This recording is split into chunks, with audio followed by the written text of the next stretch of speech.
ചാനലുകൾ. എന്റെ സുഹൃത്തുക്കളെ, വലിയ ചർച്ചയൊന്നും ചെയ്യാതെ പോകുന്ന ചില കാര്യങ്ങൾ നിങ്ങളുടെ മുമ്പിൽ അവതരിപ്പിക്കണമെന്നതിന്റെ ഭാഗമായിട്ട് വന്നതാണ്. നിങ്ങളിപ്പോൾ ഈ വീഡിയോയുടെ സൈഡിൽ ഒരു ഫോട്ടോ കാണാം. കൃത്യമായിട്ട് വായിച്ചോളൂ. സർക്കാർ വന്ന് 3-ാം ദിവസം കടമെടുപ്പ്.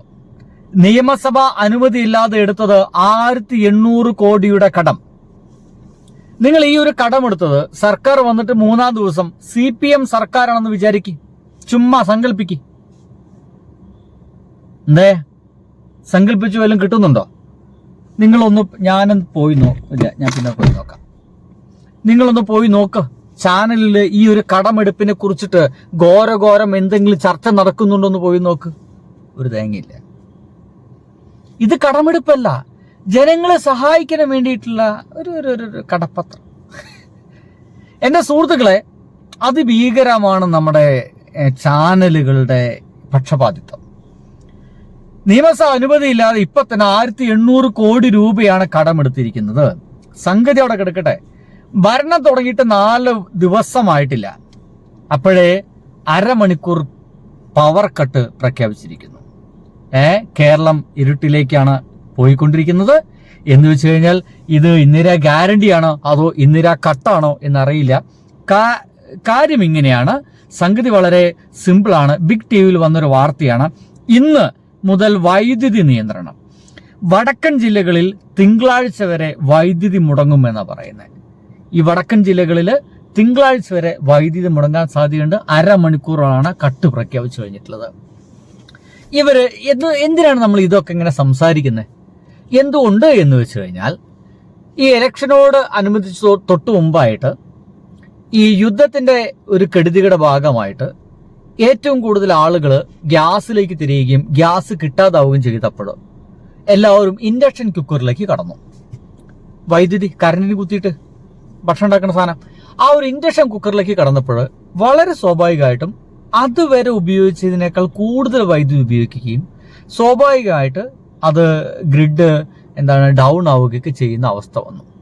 അതിന്റെ ഭാഗമായിട്ട് ട്രിപ്പ് ആവുക എന്ന് പറഞ്ഞ പരിപാടി നമ്മളെ വീട്ടിലൊക്കെ നടക്കും കൂടുതൽ വൈദ്യുതി ഉപയോഗിക്കുമ്പോൾ. ആ ഒരു സംഗതിക്ക് സത്യം പറഞ്ഞാൽ വേനൽക്കാലമാണ് ആളുകൾ ഏറ്റവും കൂടുതൽ വൈദ്യുതി ഉപയോഗിക്കുന്ന അറിയാം. അതിനുള്ള എല്ലാ സംഗതിയും ശക്തമായിട്ട് റെഡിയാക്കി വെച്ചിരുന്നു. പക്ഷേ ഇങ്ങനത്തെ ഒരു യുദ്ധം വരുമെന്നും അതിന്റെ ഭാഗമായിട്ട് ആളുകൾ കൂടുതൽ ഗ്യാസ് കിട്ടാത്തതുകൊണ്ട് ഇൻഡക്ഷൻ കുക്കറിലേക്ക് കടക്കുമെന്നുള്ള ഒരു ധാരണ ഉണ്ടായില്ല. സ്വാഭാവികമായിട്ടും വൈദ്യുതി മുടങ്ങാൻ തുടങ്ങി. അത് വൈദ്യുതി കട്ടായിരുന്നില്ല, ഈ പറഞ്ഞ ഡ്രിപ്പാവൽ പ്രക്രിയയുടെ ഭാഗമായിട്ടുള്ള പ്രശ്നങ്ങളായിരുന്നു. പക്ഷെ അന്ന് ഇതെല്ലാം തിരിച്ചറിഞ്ഞിട്ടും കോൺഗ്രസ്സുകാർ അതിനെ ഉപയോഗിച്ചത് ഗവൺമെന്റ് കട്ട് പ്രഖ്യാപിച്ചു, കറണ്ട് കട്ടാണ് ഇവിടെ നടക്കുന്നത് എന്ന രീതിയിലുള്ള അപാരമായിട്ടുള്ള പ്രചരണമായിരുന്നു, അപാരമായിട്ടുള്ള ചർച്ചയായിരുന്നു. ചാനലുകളിൽ അടക്കം ചർച്ചയായിരുന്നു. സ്മൃതി പരുത്തിക്കാടൊക്കെ നമ്മുടെ ഗവൺമെന്റിനെ ഇട്ടിട്ട് ഇങ്ങനെ അലക്കി വിളിക്കുകയായിരുന്നു. ഞാനിപ്പോൾ ചോദിക്കുന്നത്, അത്തരത്തിലുള്ള എന്തെങ്കിലും ചർച്ചയോ വർത്തമാനങ്ങളോ നിങ്ങൾക്ക് ഇപ്പോൾ ഈ അടുത്ത എവിടെയെങ്കിലും കേൾക്കാനുണ്ടോ? കേൾക്കില്ല, നിങ്ങളത് കാണില്ല. പക്ഷേ ഇന്ന് മുതൽ സുഹൃത്തുക്കളെ വൈദ്യുതി നിയന്ത്രണമുണ്ട്, പേടിക്കേണ്ട. വടക്കൻ ജില്ലകളിലാണ്, അത് തിങ്കളാഴ്ച വരെ ഉള്ളൂ എന്ന് പറയുന്നു. ഈ ഭരണം തുടങ്ങിയിട്ട് ഒരു 3-4 ദിവസം ആകുമ്പോഴേക്കും ഇത്തരം കാര്യങ്ങളിലൊന്നും ഇപ്പൊ വേണമെങ്കിൽ പറയുകയാണെങ്കിൽ നമുക്ക് എന്ത് പ്രശ്നമില്ല. മഴ അത്യാവശ്യം കിട്ടുന്നുണ്ട് എല്ലായിടത്തും. അതുകൊണ്ട് തന്നെ വേനലിന്റെ ആധിക്യം ഉള്ളതുകൊണ്ടുള്ള AC വർക്കയിലും മറ്റൊക്കെ ഒന്ന് കുറഞ്ഞിട്ടുണ്ടായിരിക്കും. എന്നിട്ടും ഇവിടെ വൈദ്യുതി നിയന്ത്രിച്ചു കൊടുക്കാൻ കഴിയുന്നില്ല എങ്കിൽ തുടക്കത്തിലെ ഇങ്ങനെ പാളിപ്പോയ രീതിയിലാണ് ഭരണചക്രം തിരിക്കുന്നതെങ്കിൽ ഇനി അങ്ങോട്ട് 5 വർഷമുണ്ട്. കുറച്ച് 3-4-5-6 ദിവസങ്ങളെ കഴിഞ്ഞിട്ടുള്ളൂ. ഇപ്പോഴേ പാലിന് വില കൂടിയിരിക്കുന്നു. അപ്പൊ ആളുകൾ പറയാണ്, പാലിന് വില കൂട്ടിയത് ഞങ്ങളല്ല, CPM-കാരാണ്. ആണെന്നേ, പിണറായി ഗവൺമെന്റാണ് പാലിന് വില കൂട്ടിയത്. ശരി, അങ്ങനെയാണെങ്കിൽ നിങ്ങൾക്കതിൽ ആഗ്രഹമില്ല എങ്കിൽ ആ പാലിന്റെ വില നിങ്ങൾക്ക് കുറയ്ക്കാമല്ലോ. ഇതേ പിണറായി വിജയൻ കൊണ്ടുവന്ന ആ റെയിൽ പദ്ധതി അത് ഒഴിവാക്കുമെങ്കിൽ ഈ പാലിന് വില കൂട്ടിയ 4 റുപ്യയും ഒഴിവാക്കേണ്ട പദ്ധതിയില്ലേ ഉള്ളൂ. എത്ര എളുപ്പമാണ്, എത്ര ഈസി ആയിട്ട് നടക്കും. അപ്പൊ എന്താ ചെയ്യാത്തത്? ഇനി അതൊന്നും വേണ്ട, ഏറ്റവും ഗംഭീരമായിട്ട് നമുക്ക് സംസാരിക്കാൻ വേറെ വിഷയമുണ്ട്. നമ്മുടെ നാട്ടില് പഞ്ചായത്തുകളിലുള്ള പല അപേക്ഷകൾക്കും അപാരമായിട്ട് പൈസ കൂട്ടിയിട്ടുണ്ട്, രജിസ്ട്രേഷനൊക്കെ. ആ തുക ഏതെങ്കിലും ഒന്ന് കുറയ്ക്കാൻ ഇനി സാധിക്കുമോ? ഇല്ലല്ലോ. ഇപ്പൊ തന്നെ അതാ ലൈഫ് ഭവന പദ്ധതി റദ്ദാക്കാൻ തീരുമാനമെടുത്തിരിക്കുന്നു. റദ്ദാക്കൂല, ഞങ്ങൾ അറിഞ്ഞിട്ടില്ല എന്നൊക്കെ പറയുന്നുണ്ട്. പക്ഷേ ഇപ്പൊ തന്നെ 4600 കോടി, അതിലത്തെ 1800 കോടി ഇപ്പൊ തന്നെ നിയമസഭയുടെ അനുമതി ഇല്ലാതെ എടുത്തു കഴിഞ്ഞു. സിൽവർ ലൈൻ പദ്ധതി അത് ഒഴിവാക്കി. ലൈഫ് ഭവന പദ്ധതി ഇപ്പൊ തന്നെ അവർ ഒഴിവാക്കാൻ പോകുന്നു. ഇന്ന് മുതൽ അരമണിക്കൂർ വീതം പവർ കട്ടിന് അംഗീകാരം കൊടുത്തിരിക്കുന്നു. മിൽമ പാലിന് 4 രൂപ കൂട്ടിയിരിക്കുന്നു. നോക്കൂ, ചേഞ്ച് വേണമത്ര ചേഞ്ച് എന്ന പേരില് ഭരണം ഞങ്ങൾ ഗംഭീരമാക്കും, പൂക്കികളാണ് ഞങ്ങൾ എന്ന് പറഞ്ഞ ഈ ആളുകള് ഒരു 4-5 ദിവസം കഴിയുമ്പോഴേക്കും നമ്മുടെ നാട്ടിലെ പദ്ധതികൾ പൂട്ടാനാണ് ഇവര് ശ്രമം നടത്തുന്നത്. അല്ലാതെ പുതുതായിട്ട് എന്തെങ്കിലും തുടങ്ങാനുള്ളൊരു പദ്ധതിയോ അങ്ങനെ പുതുതായിട്ട് ഞങ്ങൾ ഇതാ തുടങ്ങുന്നു എന്ന് പറഞ്ഞിട്ടൊരു സാധനം അവതരിപ്പിക്കുകയോ ചെയ്തിട്ടില്ല. നിങ്ങൾ ശ്രദ്ധിച്ചായിരുന്നോ? ആരെങ്കിലും ശ്രദ്ധിച്ചായിരുന്നോ? ഇല്ലെങ്കിൽ ശ്രദ്ധിക്കണം. അതൊന്നും ആരും ചർച്ച ചെയ്തില്ല എന്നുള്ളതാണ്.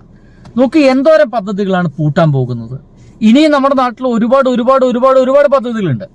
നമ്മുടെ ബാലവാടികളിൽ കുട്ടികൾക്ക് കിട്ടിയിരുന്ന ഭക്ഷണത്തിലടക്കം യുവന്മാർ കൈയിടാൻ തുടങ്ങിയിരിക്കുന്നു. അത് പഠിക്കാൻ പറഞ്ഞയച്ചിരിക്കുകയാണ്. ഇനി പഠനത്തിന്റെ ഭാഗമായിട്ട് ഈ കൊച്ചുങ്ങൾക്ക് കിട്ടിയിരുന്ന പാലും മുട്ടയൊക്കെ നിർത്തലാക്കുമോ എന്ന് മാത്രമേ ആലോചിക്കേണ്ടിയുള്ളൂ. സാധ്യതകളുണ്ട്, ചിലപ്പോൾ ഇവന്മാർ നിർത്തലാക്കി കഴിഞ്ഞാൽ എന്തെങ്കിലും നമ്മുടെ കേരളത്തിൽ ഉണ്ടാവോ? ഒന്നും സംഭവിക്കാൻ പോകുന്നില്ല. ഒരു ചാനൽ പോലും ഇത്തരം കാര്യങ്ങൾ ചർച്ച ചെയ്യാനേ പോകില്ല. അത്രയ്ക്കധികം സ്നേഹമാണ് ഈ ഒരു ഗവൺമെന്റിനോട് നമ്മുടെ ചാനലുകൾക്കെല്ലാം. അവർക്ക് എന്ത് മതി? ആളുകൾ ചുറ്റും കൂടി നിൽക്കുന്ന ഒരു ഉമ്മൻചാണ്ടി സ്റ്റൈൽ, ആളുകൾ ചുറ്റും കൂടി നിൽക്കുന്നു, സെൽഫി എടുക്കുന്നു, അതിൻ്റെ ഇടയിൽ കുശലം ചോദിക്കുന്നു, പൂക്കി ഭാവങ്ങൾ കാണിക്കുന്നു. ഇതൊക്കെ മതി നമ്മുടെ ചാനലുകൾക്ക്. അങ്ങനെയുള്ള മുഖ്യമന്ത്രിമാരെല്ലാം ഗംഭീര മുഖ്യമന്ത്രിമാരാണ് എന്ന രീതിയിലാണ് കാര്യങ്ങളൊക്കെ പോകുന്നത്. എന്തൊക്കെയായാലും സുഹൃത്തുക്കളെ, ഏറ്റവും ഇൻട്രസ്റ്റിംഗ് ആയ ഒരു വാർത്ത കൂടി ഇതിനൊപ്പം പോകുന്നുണ്ട്. വയനാട് ഫണ്ട് തട്ടിച്ചെന്ന പ്രചാരണത്തിൽ അന്വേഷണം വേണമെന്ന് ദീപ്തി മേരി വർഗീസ് ആഭ്യന്തരമന്ത്രിക്ക് പരാതി. മനസ്സിലായില്ലേ? കോൺഗ്രസ്സുകാർ വയനാട് ഫണ്ട് തട്ടിച്ചു എന്ന പ്രചാരണത്തിന്റെ പേരിൽ അന്വേഷണം വേണമെന്ന് പറയുന്നത്, അല്ലാതെ വയനാട് ഫണ്ട് തട്ടിച്ചതിന്റെ പേരിലല്ല കേട്ടോ. എന്ത് ചെയ്യും? ബൈ.